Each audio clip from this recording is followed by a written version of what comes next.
Hello everyone, आज हम इस वीडियो में पढ़ने वाले हैं क्लास 11 की जो आपकी बायोलॉजी की बुक है वो chapter number 6 anatomy of flowering plants के एनसीईआरटी सॉल्यूशंस डिस्कस करने वाले हैं। प्रीवियस वीडियोस तक हमने इस चैप्टर को अच्छी तरह विद समरी हमने कंप्लीट कर लिया था लाइन बाय लाइन। सो अगर आप उनमें से कोई वीडियोस देखनी है तो आप मेरे चैनल में जाके देख सकते हैं। और मैंने चैप्टर 1 से 5 तक भी वीडियोस बनाई हुई हैं, तो आप मेरे चैनल में जाके देख सकते हैं, उनमें से आपको कोई पढ़ना है तो चलिए स्टार्ट करते हैं इसके क्वेश्चन और उसके सॉल्यूशन में आपको थोड़ा थोड़ा बताता चलूँगा। तो अच्छी तरह से आपको क्वेश्चन वैसे भी आते ही होंगे अगर आपने चैप्टर ध्यान से पढ़ा होगा। मैं थोड़ा थोड़ा आपको बताता चलूँगा। State the location of function of different types of meristem. हमने अलग अलग टाइप के मेरिस्टम पढ़े थे जो कि प्लांट की ग्रोथ में हेल्प करते हैं, लंबाई बढ़ाने में हेल्प करते हैं, गर्द जो है बाद में बढ़ती है, सेकेंडरी ग्रोथ हम कहते हैं। तो मैं इसमें रीड नहीं कर रहा हूँ, आपको इसके अकॉर्डिंग जो इसमें लिखा है उसके अकॉर्डिंग बता रहा हूँ। वैसे आप रीड करेंगे तो समझ आ जाएगा आपको। तो सेल डिवीजन होती है, रैपिड जो है डिवीजन होती है सेल्स की, अलग अलग टाइप पे जो है लोकेशन के बेसिस पर अलग टाइप जगह प्रेजेंट होते हैं। एपिकल मेरिस्टम जो है रूट और शूट के एपेक्स पे जो है सबसे टिप पे पाया जाता है। वो ये किस में हेल्प करता है, रूट की हेल्प इन रूट एलोंगेशन में जो है लंबाई बढ़ाने में जो है काम करता है। इंटरकेलरी में हम जो है इंटरकेलरी पढ़ा था, फिर हमने ये क्या करता है, रीजनरेशन ऑफ ग्रासेस पढ़ा हमने, जो कि खा जाते हैं। वो क्या होता है कि ग्रासेस हो गए तो उन्हें मान लीजिए ग्रास होगी, हमने पढ़ा था कि ये नीचे ये ग्रास हो गई, इसलिए यहाँ से कोई खा जाएगा सारी ग्रास को तो भी ये बढ़ जाएगी, ग्रास बढ़ती रहती है। फिर क्यों? क्योंकि उसमें इंटरकैलरी मेरिस्टम होता है। मोनोकॉट में मेनली जो है ये दिखाई देता है फंक्शन मोनोकॉट में, क्योंकि ग्रास एक मोनोकॉट है। और लेटरल हो गया, जैसे लेटरल मेरिस्टम हो गया जो सेकेंडरी ग्रोथ में हेल्प करता है, जो कि हमने पढ़ा था वेस्किकुलर केम्बियम, इंटरफेसिकुलर, कोर केम्बियम, ये सब हमने पढ़ा था। वेस्कुलर केम्बियम इसके टाइप है ये। सो हमने अच्छी तरह से ये जो है पढ़ा था। अच्छा, ये इसका क्वेश्चन का आंसर ये होगा। तो ये हमने जो है अलग अलग टाइप के टिश्यूज़ पढ़े, पहला क्वेश्चन। नेक्स्ट देखते हैं। सो नेक्स्ट क्वेश्चन देखते हैं। Cork cambium forms tissues that form the cork. Explain, do you agree with the statement? Explain. तो इसे हमने एक्सप्लेन करना है कि जो आपको कॉर्क कैम्बियम वही टिश्यू बनाता है, फिर उसके बाद वो आगे कॉर्क बनाता है। तो ये हमने पढ़ा था, चैप्टर के लास्ट में ही पढ़ा था हमने। When secondary growth occurs in the dicostem and root, the epidermal layers get broken. The secondary growth होती है और बाहर की जो लेयर्स एपिडर्मिस की लेयर्स हैं वो ब्रोकन हो जाती है, टूट जाती है, क्रश हो जाती है। हमने पढ़ा था बिल्कुल अच्छी तरह से। There is need to replace the outer epidermal layers cells for providing protection to the stem and root from infections. Therefore, the core cambium develops from the cortical region. It is also known as the phloem and is composed of thin-walled rectangular cells. तो ये क्या कह रहे हैं कि हमें जो है ज़रूरत होती है कि बाहर के जो एपिडर्मल सेल्स है उन्हें जो है रिप्लेस करने की, क्योंकि वो क्रश हो चुके हैं, वहाँ पे जो है ब्रोकन हो चुके हैं, तो उन्हें हटाने के लिए हमें प्रोटेक्शन की वहाँ पे ज़रूरत होती है। तो वो तो मर चुके हैं, डेड हो चुके हैं, क्रश हो चुके हैं, तो हमें प्रोटेक्शन की ज़रूरत है। इसलिए हमें जो है कोर कैम्बियम की ज़रूरत पड़ती है, जो कि इसे हम फिलोजन भी कहते हैं। ये किसका बना होता है? थिन वॉल्ड का बना होता है, मतलब थिन वॉल होती है बिल्कुल इसकी, रेक्टेंगुलर सेल से बना होता है। It cuts off cell toward the both sides. हाँ, ये अंदर और बाहर की तरफ जो दोनों तरफ जो काट, मतलब सेल्स को सारे जो है कट कर देता, मतलब अपनी डिवीजन करता रहता है। हमने और सेकेंडरी जाइलम और हमने पढ़ा था ये सब। और बाहर की तरफ जो कम डिवीजन करता है, जाइलम की तरफ ज़्यादा होती है, एक्टिव होता है ज़्यादा डिवीजन के दौरान, सेकेंडरी ग्रोथ के दौरान। The cells of the outer growth side get differentiated in the cork और phellem, while the cells of inner side give rise to secondary cortex और फिलोडम। जो अंदर की तरफ वाले सेल डिफरेंशिएट होते हैं वो कॉर्क को जो है जन्म देते हैं, मतलब कॉर्क को जो डिफरेंशिएट करते हैं, कॉर्क को बनाते हैं, फिलम कह सकते हैं हम। और जो बाहर के सेल्स होते हैं, जो अंदर के सेल्स होते हैं, ये बाहर के जो है फिलम को, और जो अंदर के सेल होते हैं वो सेकेंडरी कॉर्टेक्स या फिलोडम कह सकते हैं हम। Cork is impervious to water but allows gases exchange through the lenticels. Lenticels भी होते हैं जो कि एक्सचेंज ऑफ गैसेज में हेल्प करता है। और इन फिलोजन, फिलम एंड फिलोडम को टुगेदर कंस्टिट्यूट द पेरिडम, तीनों को हम पेरिडम कहते हैं। ये तो हमने अच्छे तरह से पढ़ाई था बिल्कुल। तो एज इट इज़ एनसीईआरटी की लाइन है सारी, एज इट इज़, जो आपको पैराग्राफ में लास्ट में ही जो है मिल जाएगा। आप पेज नंबर जो है एनसीईआरटी आप 96 में देखेंगे, आपको लास्ट में मिल जाएगा। तो as it is NCERT line है और आपको पता ही होगा, अच्छी तरह से पढ़ी होगी एनसीईआरटी आपने। आगे देखते हैं। Explain the process secondary growth in stems of woody angiosperm with the help of systematic diagram, what is significance. तो ये हमने अच्छे तरह से पढ़ाई था, किसकी हमें जो है क्या बताना है, यहाँ पे सेकेंडरी ग्रोथ बतानी है। तो ये हमने पढ़ा था कि इंट्राफेसिकुलर कैम्बियम होता है, इंटरफेसिकुलर कैम्बियम होता है। इंट्रा जो कि अलग सेम जो है जाइलम फ्लोएम के बीच में ही जो प्रेजेंट होता है, हमने पढ़ा था। सेम जो strip of cambium present between xylem, primary xylem and phloem. Interfascicular cambium जो सेम जो है जाइलम फ्लोएम के बीच में, प्राइमरी जाइलम फ्लोएम के बीच में प्रेजेंट होता है। इंट्राफेसिकुलर जो कि बाद में उनकी जो है बाहर मेडुलर रेज जो है ज्वाइन कर जाती है, इंटरफेसिकुलर कैम्बियम बना देती हैं, फिर वो बाहर जो पूरी एक एनुअल कैम्बियम रिंग बन जाती है। इस तरह से एक्टिविटी हमने पढ़ी थी कैम्बियम रिंग की। कैम्बियम रिंग जो है अंदर की तरफ जो है बढ़ाने लगती है अपने सेल्स, बाहर की तरफ भी बढ़ाने लग जाती है। अंदर की तरफ जो है ज़्यादा जो है सेकेंडरी जो जाइलम है जो आपका अंदर की तरफ ज़्यादा एक्टिव है, बाहर की तरफ कम एक्टिव है। तो इसी तरह से ये जो है ये पढ़ा था हमने। तो ये सेकेंडरी ग्रोथ से क्या होता है, प्लांट की जो है गर्थ इंक्रीज हो जाती है, और ये प्रोटेक्ट भी करता है प्लांट को, कोर कैम्बियम बनाता है, जब हमने अभी पिछले क्वेश्चन में पढ़ाई है। तो ये डायग्राम एज इट इज़ आपके एनसीईआरटी का है, तो आपको पता ही होगा। आगे देखते हैं, हम बस नॉर्मली जो है डिस्कस करने हैं थोड़ा बहुत इन क्वेश्चंस को, और मैंने आपको चैप्टर एक्सप्लेन कर ही दिया है।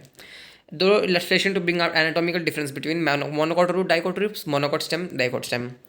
तो इसको भी आपको अच्छी तरह से पता होगा, मैंने अच्छी तरह से लिखवाया था आपको अलग से, मोनोकॉट रूट और स्टेम में क्या डिफरेंस होता है, monocot root, dicot root, stem, leaf, इस तरह से। तो ये डायग्राम्स हो गए, जो रूट हेयर हो गया, एपिडर्मिस हो गई, इन केस ऑफ स्टेम ये एपिडर्मिस हो गई आपकी, मेटाजाइलम हो गया, प्रोटोजाइलम, फ्लोएम, एंडोडर्मिस, पेरिसाइकिल, ये सारी चीज़ें जो है हो गई, हमने पढ़ा था। फिर इसको एज इट इज एनसीईआरटी का डायग्राम है ये मोनोकॉट में आपका। फिर ये हो गया स्टेम का diagram as it is NCERT का, और ये हो गया किसका डायग्राम, ये मोनोकोट का डायग्राम हो गया स्टेम का। ये एज इट इज एनसीईआरटी का, हमने चैप्टर के दौरान पढ़ लिया। आगे देखते हैं, cut a transfer section of young stem of plant from school garden and observe under the microscope, how would ascertain whether it is monocot, dicot, monocot stem और डाइकोट स्टेम, गिव रीजंस। तो हमें जो भी difference दिखेगा हमें पता चल जाएगा। मान लो डाइकोट स्टेम में क्या होगा, कंजॉइंट होगा, कोलेटरल होगा, ऊपर में इसके बंडल्स होंगे जो कि उनके बीच में कैम्बियम भी पाया जाएगा। ये डाइकोट का फीचर है स्टेम का, ये हमने पढ़ा था। Vascular bundles arranged in form of rings around the central located pith, तो ये सारी मेटेरियल रेजिन में प्रेजेंट होंगी। तो ये सारे अगर आपको फीचर्स दिखेंगे तो डाइकोट स्टेम है, नहीं दिखेंगे तो कोई कुछ फीचर्स अलग दिखेंगे इनसे, तो आपको डाइकोट स्टेम है, मोनोकोट स्टेम है। मोनोकोट स्टेम में क्या होगा, अगर आपको कंजॉइंट दिखेगा, कोलेटरल क्लोज्ड वेस्कुलर कैम्बियम दिखेगा, क्लोज्ड वाला, ये डिफरेंस है। और स्कैटर्ड होगा, पूरा ग्राउंड टिश्यू स्कैटर्ड होगा इनमें पैरेन्काइमेटस का, तो हमें क्या पता चलेगा, मोनोकोट है ये। तो इसका डायग्राम ये दिखाया हुआ है एज इट इज एनसीईआरटी का। The transfer section of a plant material shows the following anatomical differences. Vascular bundles are conjoined. Vascular bundles क्या है, conjoined है। ये हमने कहाँ पढ़ा था, vascular bundles जो है conjoined होते हैं आपस में, scattered and surrounded by sclerenchymatous bundle sheath. ये हमने इसमें पढ़ा था, मोनोकॉट में पढ़ा था डिफरेंस, ये वाला हमने डिफरेंस अभी पिछले क्वेश्चन में अभी हम करके आए हैं। फ्लोएम पैरेन्काइम एब्सेंट होता है, ये भी कैसे आइडेंटिफाई करेंगे, ये पूछा है क्वेश्चन में। तो ये क्या हो गया, मोनोकॉट स्टेम का ही फीचर हो गया, तो ये इसका मेन आंसर हो गया इसका, क्योंकि मोनोकॉट स्टेम के जो है फीचर्स है सारे।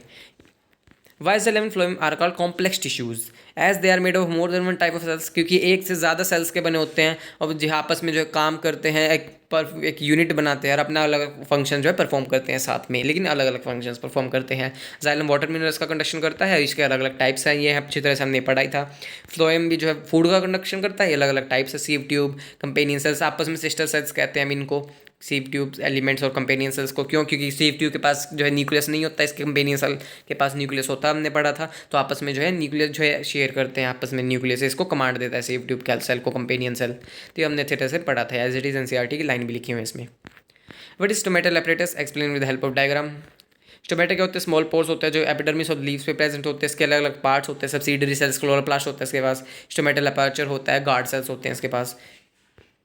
और हमने पढ़ा था गार्ड सेल्स जो है गैसेस एक्सचेंज में जो हेल्प करते हैं, ट्रांसपिरेशन भी, और सब्सिडरी सेल्स जो है प्रोटेक्शन का काम करते हैं, गार्ड सेल्स का प्रोटेक्शन, ये सब हमने इसके बारे में पढ़ा था।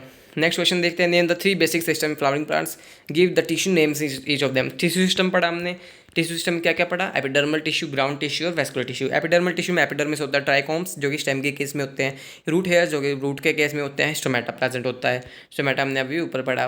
ग्राउंड टिश्यू सिस्टम जिसमें पैरेन्काइमा, कोलोनकाइमा, स्क्लेरेन्काइमा और मेसोफिल्स प्रेजेंट होते हैं। अगर आपको कुछ समझ नहीं आ रहा है तो आप जो एक बार जो वीडियो में जाकर देख सकते हैं मेरे चैनल की, तो आपको समझ आ जाएगा। वैसे आ ही रहा होगा, अगर आप ये वीडियो देख रहे हैं तो आ ही रहा होगा समझ आपको। वेस्कुलर टिश्यू सिस्टम में जाइलम, फ्लोएम, कैम्बियम प्रेजेंट होता है, ये तो हमने पढ़ाई था। तो नेक्स्ट क्वेश्चन देखते हैं, अभी रहते हैं, how to study a plant anatomy useful to us. हमें जो है किस तरह से जो प्लांट की एनाटॉमी पढ़ने में हेल्पफुल हुए, तो हेल्पफुल तो होगी, हमें इंटरनल स्ट्रक्चर देखने को पता चले, उस बारे में फंक्शन के पता चले हमें। Help us to understand structural adaptation of plants with the respect to the diverse environment condition, किस तरह से वो अडेप्ट कर पाते हैं प्लांट, किस तरह से वो रह पाते हैं, कैसे वो अपना सर्वाइव कर पाते हैं, किस तरह से उनके जो है इंटरनल स्ट्रक्चर क्या क्या प्रेजेंट है, हमें पता चल जाता है सब कुछ। नहीं तो हम सोचते हैं कि ये कैसे हो रहा है प्लांट में, तो इसलिए हमें पता चल जाता है। Such study is link to the plant physiology, plant physiology से लिंक आगे हम पूरी यूनिट पढ़ेंगे इसके बारे में। अगर प्लांट फिजियोलॉजी यूनिट पढ़ने से पहले ये तो पता होना चाहिए कि उसके अंदर क्या क्या प्रेजेंट है। अगर आपको यही नहीं पता होगा, प्लांट फिजियोलॉजी आप पढ़ ही नहीं पाएंगे। तो मैं इसलिए भी कह रहा था कि ये चैप्टर बहुत ज़्यादा इंपॉर्टेंट है।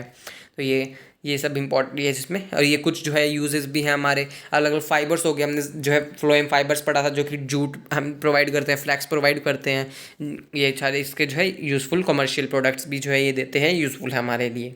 तो ये हमने पढ़ा था। तो ये इस क्वेश्चन का आंसर हो गया। What is periderm, how does periderm formation take place in dicot stem.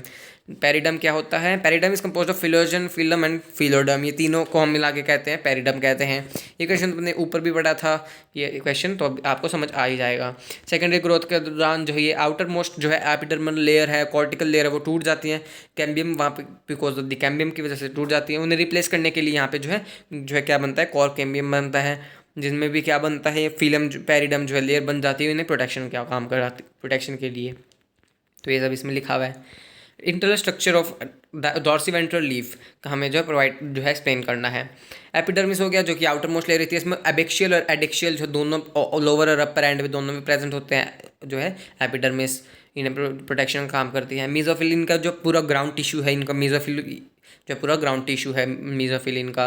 उसके बाद वैस्कुलर सिस्टम हो गया इनका जो कि क्लोज और कंजॉइंट होता है, और इनके बीच में जो है पैरासाइड मीजोफिल होते हैं, स्पॉन्जी मीजोफिल जिनमें की एयर कैविटीज़ जो है प्रेजेंट होती है। स्टोमेटा सिर्फ नीचे की तरफ जो है प्रेजेंट होता है डाइकोट में, लेकिन मोनोकोट में दोनों तरफ होता है ऊपर नीचे। तो ये डिफरेंस भी पढ़ लिया। तो इस तरह से हमने सारे क्वेश्चन को डिस्कस कर लिया है। फिर भी अगर आपको डाउट है तो आप मेरे चैनल में जाकर देख सकते हैं वीडियोस। अगर फिर भी डाउट आए तो आप मुझे कमेंट करके बता सकते हैं। सो अगर आपको वीडियो अच्छी लगी हो, वीडियो को लाइक कीजिएगा, मेरे चैनल को सब्सक्राइब भी कीजिएगा, और मुझे कमेंट करके बताइएगा आपको वीडियो कैसी लगी। और आपको और कोई वीडियोज़ देखनी है चैप्टर 1 से 5 तक या फिर इस चैप्टर 6 तक, तो आप मेरे चैनल में जाके देख सकते हैं। तो थैंक यू, मिलते हैं नेक्स्ट वीडियो में।